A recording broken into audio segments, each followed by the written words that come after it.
Good morning. Yes, it's great to meet you. Let's dive in. I want to begin our journey with 6 years ago, this pandemic changed so much about the way we lived. How did you get through the coronavirus era, and how has it changed the way that you approach work and life today? Hmm. So in Switzerland, Switzerland was relatively chilled about Corona. So I mean, of course, there were all the measures in place, but we were still allowed to go out in nature. So I was actually quite lucky in the sense of, I mean, of course, the bigger thing was horrible for everybody, but in a way, we had the luck that our child was quite small.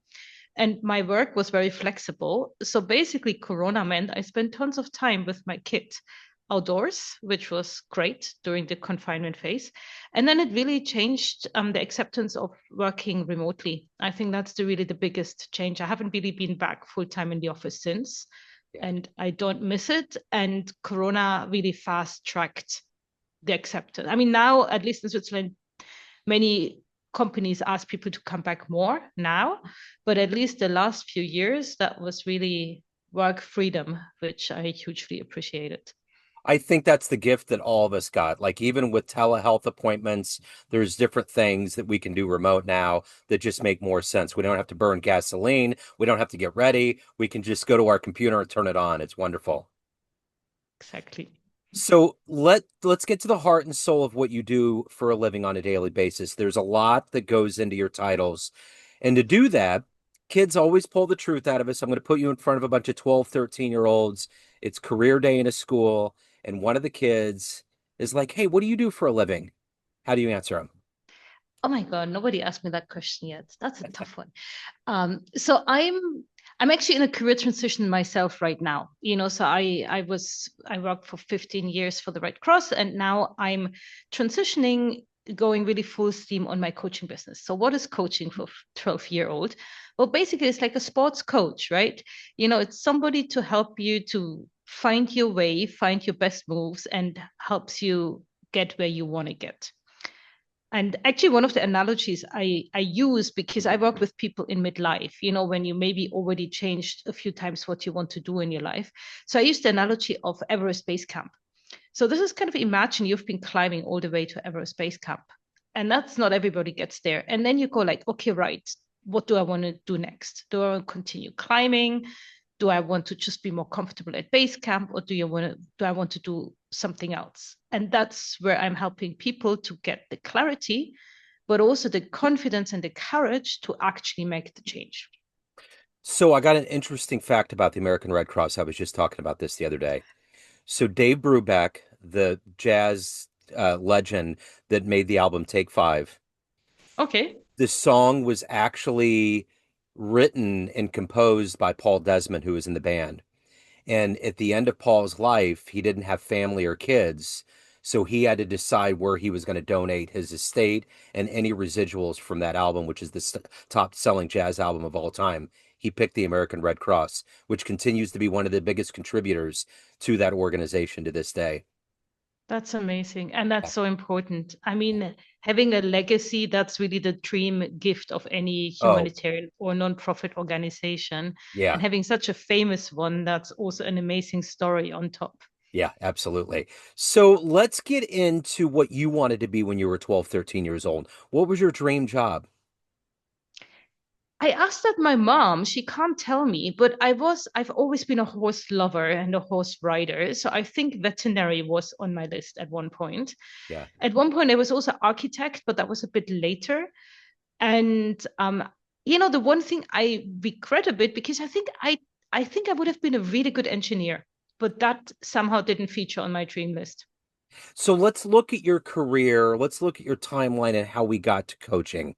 How, like when you were young, what were these foundational seeds that were planted that gave you this insight, that gave you this ability to change people, to coach people?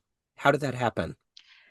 So I started giving horse riding lessons even when I was a teenager, so maybe with 14. So there was always, I'm a people person. I always like to also help others to get better in what they're doing. That was just always part of me. Then I went to study international business, and I did that part-time in Germany. I'm originally from Germany, and the other part in Spain. And that was really practical for me because I just thought it was cool to learn Spanish with something really practical. So I wasn't necessarily dreaming of having a huge business career, but it was more of a practical choice. And then I did get into marketing and big business for almost a decade. And I wanted to get out of that hamster wheel for a long time, but it took me up to a burnout to really make the move. So that was 15 years ago. I made a move from the private sector into the humanitarian sector. And that whole shift took me 2 years. And then already quite early on, after I started working for the Red Cross, I got really interested about coaching. So I've been coaching part-time. I got my trainings already many years ago. But I didn't have the guts to make that move fully. And also, I just liked my job. And then, there was also all the financial crisis and jobs were being cut. And I was also stressed again at work. So then last year was kind of really the moment where actually I got laid off because of budget cuts, but that was kind of the necessary kick in the butt I needed to take the courage and make the move. So what was the moment where you knew coaching was it? Did you have a client? Did something happen in your life? What was the moment that was breakthrough? I'm still not sure that's just it. I mean, actually, what I want to build is a portfolio career with a mix of things. So I'd love to do some HR consulting, some speaking, and the coaching. So it's a mix of things Yeah. because so I've worked as a voluntary part-time coach at the Red Cross. It was an internal coaching center. So I did have a few clients for the last 5, 6 years, and I could just see how I could help them and how that changed their trajectory, either for their next career move or how to manage internal politics. And just seeing those results made me, it was a win-win. I mean, I would feel better because I could help and I could help them. But at the same time, I really like systemic work. Like my last job at the Red Cross was in career path development. So I designed a career path for 500 colleagues working in the communication team. I mean, maybe not for the 500 people, but it was 70 different positions, super complex piece of work. If you get that right, you can positively impact so many more people. So that's why I'm not 100% convinced yet I only want to do 100% coaching, because I'd like to mix the systemic work with the individual work. So who's been that inspirational force in your career or a hero in your life that's allowed you to navigate and define your place right now? So one of my early heroes, he's actually now the CEO of Ralph Lauren, Patrice Louvet. Yeah. He was not my direct boss, but he was my boss's boss's boss when I was at Procter Gamble. And he introduced me to servant leadership. He's just really walking the talk as a leader. He took tough decisions in many ways to do the right thing for the projects we're working on. He was just a true role model and an amazing human being. And I'm still watching him from a distance. And it was amazing to see his successes in the last 10 years or so since he's been at Ralph Lauren. So he's definitely one of them. So there's so many interesting people in the world of business and coaching and beyond, speakers. If you could meet one person alive on the planet right now that you could ask questions, have a lunch, maybe it might help you on your journey, who would you love to meet and talk to? I mean, the easy one would probably be to say the big podcasters, because I always have a podcast and I'm fascinated. So it might be the Mel Robbins or Stephen Bartlett, but that'd be almost too easy. So I'd almost like to talk to somebody kind of out of the box. I don't know, somebody from, like an underdog, like somebody that would not be the obvious choice. So Yeah. I don't know, maybe a really young kid from, I don't know, South Africa, Yeah. somebody who's really attuned to technology, who sees the world in different ways and, you know, just opens me to new things I haven't thought of yet. That's a great answer. So, what was the first podcast you got hooked on? We're all on this journey. It's kind of like the new form of TV or radio. But what was the first one that you fell in love with that you listen to all the time? It was probably, I think it's not so long ago, but I think I really, it must have been Mel Robbins. Yeah. Yeah. Yeah. I really like her no nonsense style. She's, her honesty and also her vulnerability. I mean, she's just real on screen. Sometimes she cries, sometimes she laughs. I mean, if that's played, it's really good acting because it comes across as really like authentic. Yeah. The other thing about our lives is that we have these inspirational figures, we have these heroes that inspire us. But we also have people that do random acts of nice things, kind things to us.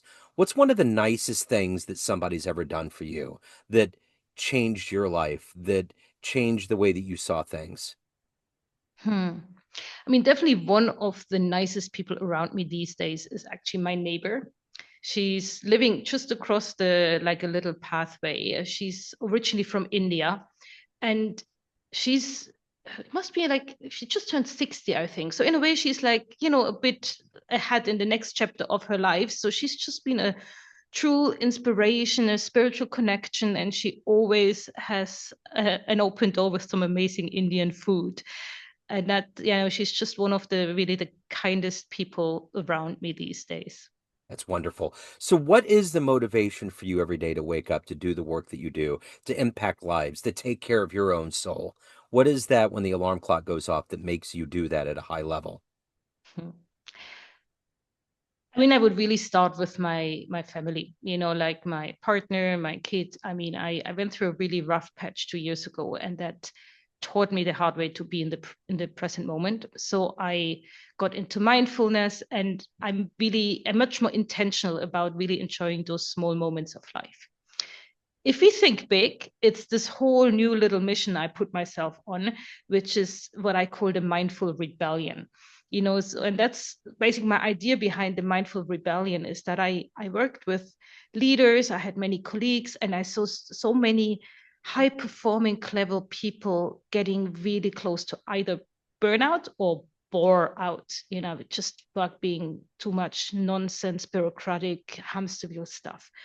And the whole idea of the mindful rebellion is to essentially inspire people to be a bit more rebellious and like put their boundaries clearer and claim their space so that they can have more fulfilled lives. But also, that helps also even employers because when people speak up more, there will be more innovation, there will be more engagement, there will be better retention. So everybody wins.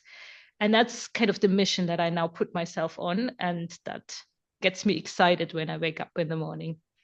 So let's say you walked into a room of everybody that you've worked with throughout all of the years, everybody that knows you in a professional business sense, and you walk to a podium and you can tell that room one fun story about you. Maybe the first concert you went to, a wonderful sporting event, traveled to a great place, jumping out of an airplane, something fun that they would see you in a little different light in that room. What would be a fun story you could tell that room?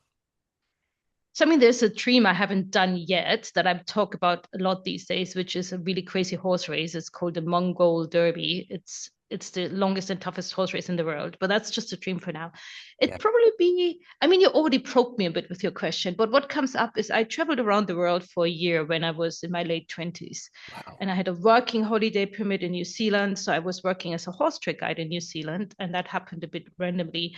And that's when I was jumping out of airplanes and I did quite a lot of water rafting. That was really the thing I loved at the time, the really crazy big great 5 rivers, Yeah. this adrenaline kicking wild sights that we explore when we're younger. Wow, that's great. So let's say you have a dream tonight and you run into the 18-year-old version of you. And you're your age now, and you walk up with a big coffee table book, and it's your life, kind of a synopsis of what's happened. Would that young version of you believe that your life turned out this way? Yeah, because actually my 18-year-old life was really super confident and a big dreamer. I Yeah. mean, that had a dump in the middle at one point. But I think the 18-year-old would get really excited and would say, like, this is really amazing. Would you give any advice to your younger version? Yeah, like even when the really like not rush, rough moments hit, I mean, it's been an up and down. I had burnouts, I had a really serious health challenge. When these moments happens, that will pass. And actually that made me grow even stronger and more resilient.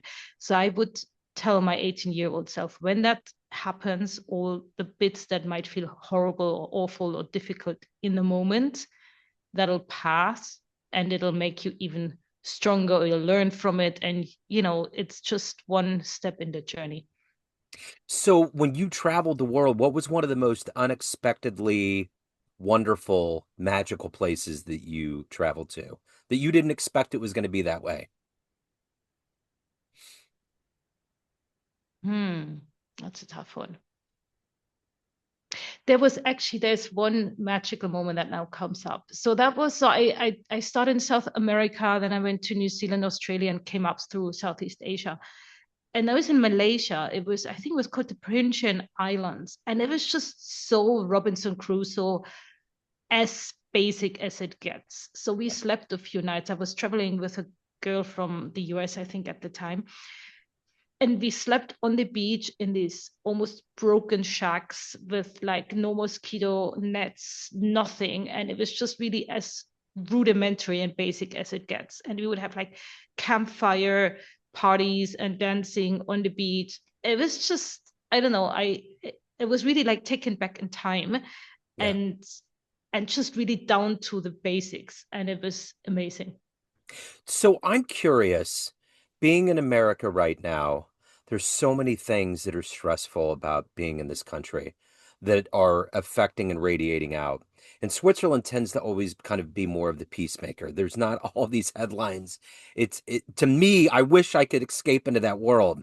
What's your perception on the outside looking at this fire that is America today? Yeah, so I mean, so Switzerland, interestingly, is not really peacemaking. Switzerland tends to be neutral, so True, not true. like taking any sides. And Yeah, and so I think that's also really ingrained how we look at world events here. So I think what I would probably distinguish is the part of what is really linked to the current president, and what is linked to the broader things that are happening in the world, yeah, and also where interventions are actually needed. It's a fine line to separate the person from the bigger picture. yeah. So yeah, but watching from Switzerland, it's not just watching the US, but just watching what's going on in the world. It's worrying, and I think we all wonder where all of this will take us. And yeah, not easy days. It's interesting you say that because when I tell people, I did not vote for this, I am not a fan of what's going on right now. They always make it very clear. This is a this is a problem with an administration and a president. This isn't what the people's will wants. This isn't what people are used to with what we typically do. So yeah, it's interesting. So of everything that you've accomplished, overcome, and evolved to at this point in your life, what are you ultimately the proudest of or the happiest about? How I manage the tough moments. Because I mean, I started a blog a few years ago that I called Mindset Mastery, and it was a bit, the decision was like taken within a second, gut feeling. And then when I had a burnout and when things got really rough, I was really, mindset mastery was basically what kept me going. And then I learned some great tools linked to sophrology, visualization, all these little things that keep you, or meditation, these things that keep you, basically help you manage your worries when you get into overdrive, or when you think like, oh my God, life will never get better. And now looking back, I'm really proud how I managed those moments. And now looking back, it's really reassuring that once you pass through it, you look back and you go like, well, maybe it wasn't that bad after all. But in the moment, it's hard to see sometimes. So everyone has a perception of you, family, friends, clients, everyone that knows you, but you're the one that runs your life. What's your perception of you? Who do you think you are? So I worked on that a lot over the last few years, because I was quite dependent on this external validation and what people think and approve and all of this. I think who I think I am, I think I'm just a hopelessly optimistic people person that really has a huge heart. I care for people. I look after people around me. People look after me. And I'm just trying to live the best every single day and appreciate every single moment and look at the beauty in the little things and spread some optimism. Well said. So if anyone's ready for the next step, they want to reach out, they want to hire you, they want to look into all of the wonderful work you're doing, where do they go? Best to catch me on LinkedIn. Okay, excellent. I will put those links in the show notes. Thank you so much. Thank you for your story. Thank you for taking a minute out today. This has been full of wonderful revelations. I really appreciate it. My pleasure. It's been really nice Yes. discussing and all those challenging questions. Yes, you were awesome.